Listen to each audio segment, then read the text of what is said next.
Hello, everybody. I'm here to talk very quickly about demand. So, this is the new unit we're in, this new topic. And so, demand, put simply, is just your willingness and ability to buy something. So, if you're willing and able to buy a new pair of shoes and you go out and you buy those new pair of shoes, an economist would say that you have demanded those shoes. Okay? We need to talk about this thing called the law of demand. The law of demand is simple. It's just the concept that says that if the price of a product goes up, you're going to buy less of that product. It's just common sense. So if you really, really like shoes and the price of a pair of shoes you like to buy, if the price goes up, it means you'll buy fewer pairs of shoes, over the course of that year or month or whenever you buy shoes. Now, this also works in reverse.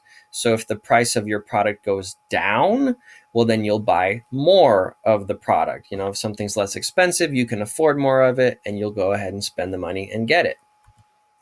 We sometimes refer to the amount you buy of a product as the quantity demanded, or we abbreviate that as QD. So if you ever see me writing on the board or in some of our work, QD, or it talks about quantity demanded, that's just the amount of a good that you're buying at a specific price. In demand, we also use charts. There's things called a demand schedule, which is a chart that shows the quantity demand at various prices. I'll show you a picture of one in just a second. And it relates to this thing called a demand curve. The demand curve is just a graph. And what it does is it shows, again, it's just kind of a visual way to show the demand at various prices. So these are two examples. So let me give you a quick story. I love Chipotle. I love it. It's like my favorite. And so if I walked into Chipotle and I saw that the price of a Chipotle burrito was like free, like $0, I would probably get 6 Chipotle burritos. I'd probably honestly buy like 100, but just, to be modest, I would only get 6.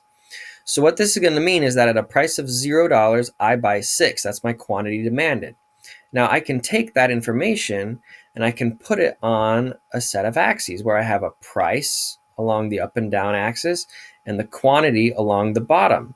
And so since the price of 0 lines up on the price axis right here at the corner at the bottom, even though it's not marked, and then the quantity is 6, and quantity is over here at 6, that means that I get this point right here, 0 and 6, correlates with this spot right there. So that's my first point. Now, pretend instead of it being $0, what if I'd walked into Chipotle and the price of each burrito was $4? Well, then I wouldn't buy 6 anymore because it costs too much money. Maybe now I would only buy 4. So now at this price, you see 4 on the price axis. That lines up with 4 on the quantity axis right there. 4 and 4. So if you keep going and we keep looking at it, now it's 8 and 2. 8 and 2 lines up right there. And then at the top, 12 and 0. 12 and 0. What you see is we have these 4 different spots. And if you then just simply connect these dots with a line, that's going to give you your demand curve. Okay?